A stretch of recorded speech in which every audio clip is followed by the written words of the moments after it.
Finally, we're down to the sixth hat. Can you guess what color it is? Yes, my blue hat.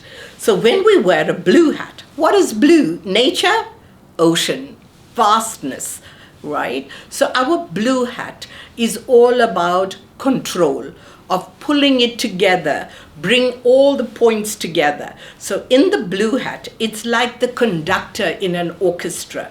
So the blue hat is a type of thinking that helps us. So when you say to yourself, oh, let me analyze now, what is my red hat about this? What's my yellow hat thinking about this? What's my green hat thinking? The fact that you're now the controller and deciding to ask which hat means you're doing blue hat thinking. Makes sense? So it's a kind of metacognitive kind of skill where you're thinking about what you're thinking. So that's what a blue hat is. So whenever you put a blue hat, you can say, okay, red hat, how do you feel? Yellow hat, how do you feel? So it's a control one. It's the one that's controlling your thinking. And that's what a blue hat is. So let's look at what are some of the questions we ask in blue hat. So blue hat is concerned with structure, agenda, control of the thinking process. It includes defining a problem, of asking what is the problem that we're solving here. Okay, so let's set some goals and objectives for this thinking session so we can start looking at this particular problem. What's the planning, the steps or stages in our thinking? It's about deciding which thinking hats to use and when to use that thinking hat. It's about summarizing the process and drawing conclusions. It's ensuring everyone is contributing effectively. It's about keeping the discussion focused and on track. It's about managing the time and ensuring the session is productive. So the blue hat, we ask questions like, what is the topic we're thinking about? What are we trying to achieve in this particular thinking session? What is the agenda or plan of our thinking? What is the thinking hat we're going to use now? Are we staying focused on the topic? What have we achieved so far? What are the key conclusions? What time do we have left for this session?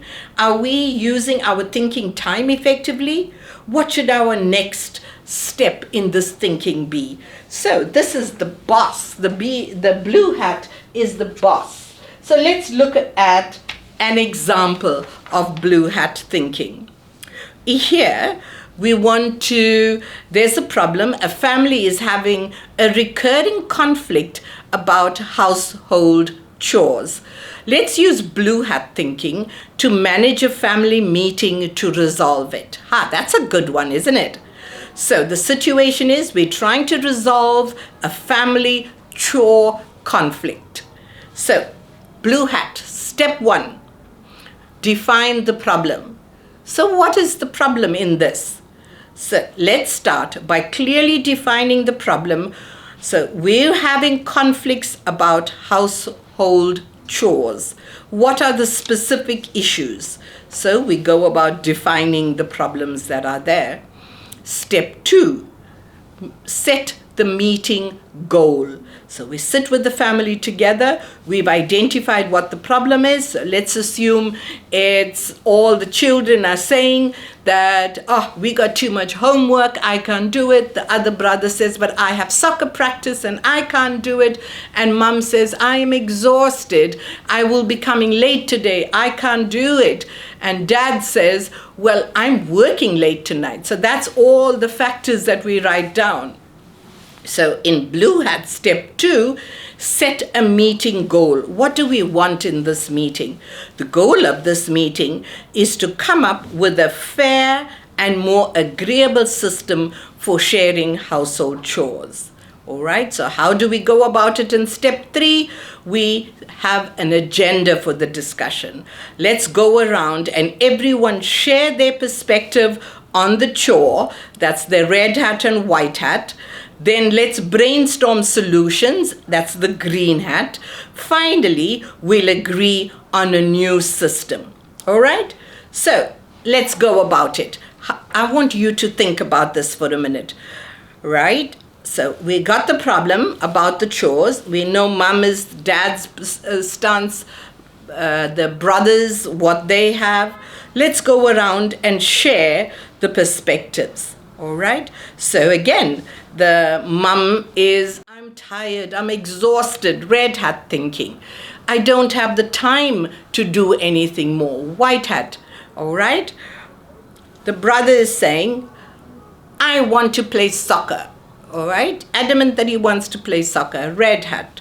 If I don't play soccer, my skills are not going to improve. That's yellow hat, all right? So everybody then goes through. So you see, there's no judgment here. There's no being angry with each other, because each one is stating, one, the facts, then the feelings. Right, then they're using green hat. Idea 5, step 5 is to idea generation and evaluation.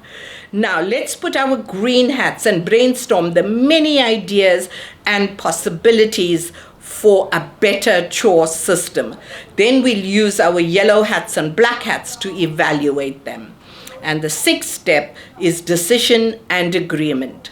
So in idea 5, when they're writing the possibilities, what would you think of to help this family? What ideas can you think of? Sounds good. How about getting some help to come in and taking it out of the children's money they get for their lunch every day to help pay? Mom and dad can contribute towards it. So the boys can play soccer, play with the younger boy can play with his PlayStation while somebody comes in and gets paid to do the chores at home. It's a possibility. Or they take turns.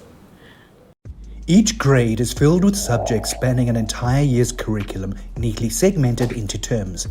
Within each term, you'll find ebooks, workbooks, past exam papers, and engaging quizzes. The cloud icon is your tool for file downloads, and the checkbox is there to help you visually track your term-by-term progress. Each day somebody does something, all right? So, or clean up immediately after the work is done. When you get up in the morning, each boy makes his own bed. They come down and after breakfast, get up an hour earlier and clean up the dishes before going to school. That's a probability, so there's no chores in the afternoon. Right, so that's what the green hat thinking is. It allows you to bring everything together. The blue hat, now that we've done this together, can you see how this skill makes you such a good thinker that you can go in and help solve problems? So if you and your mom are having an argument about an issue, can you see how you put on your blue hat and you start looking at things from everyone's different perspectives?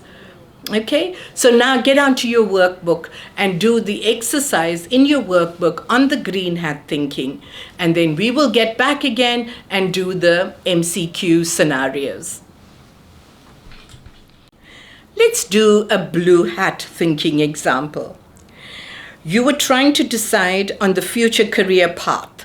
Let's use blue hat thinking to structure your decision-making process.